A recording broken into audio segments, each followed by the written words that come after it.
Hi everyone, my name is Amy, and in this video, I'll show you how to add the Poppers Typewriter widget to your Wix website. A typewriter widget is a great way to display animated text and make your headings or messages more dynamic and engaging. So let's get started. First, go to your Popper dashboard.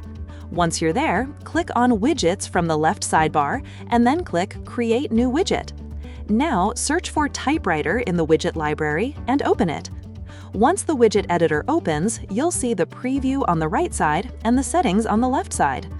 In the Content tab, you can change the static content, such as the prefix and suffix.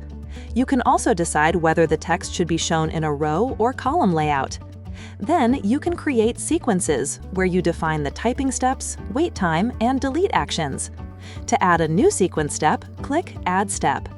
Next, go to the Behavior tab. In Type Behavior, you can customize the typing speed, deleting speed, variance, and enable or disable natural pause. In Looping Sequence, you can turn looping on or off. If looping is enabled, you can also edit the loop delay and start delay.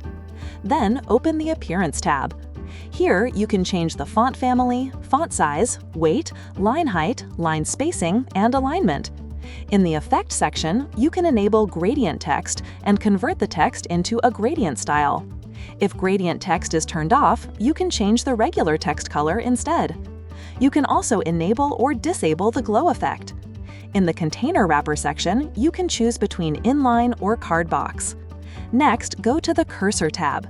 Here, you can customize the cursor style using Shape, Icon, or Custom, and adjust the related settings accordingly. Once you're happy with the customization, click Publish Widget. After that, the installation code will appear. Copy the code and go to your Wix site editor. Now add a Embed HTML block, paste your installation code inside it, and click Apply. Finally, publish your website. Once your website is live, refresh the page and your widget will appear successfully.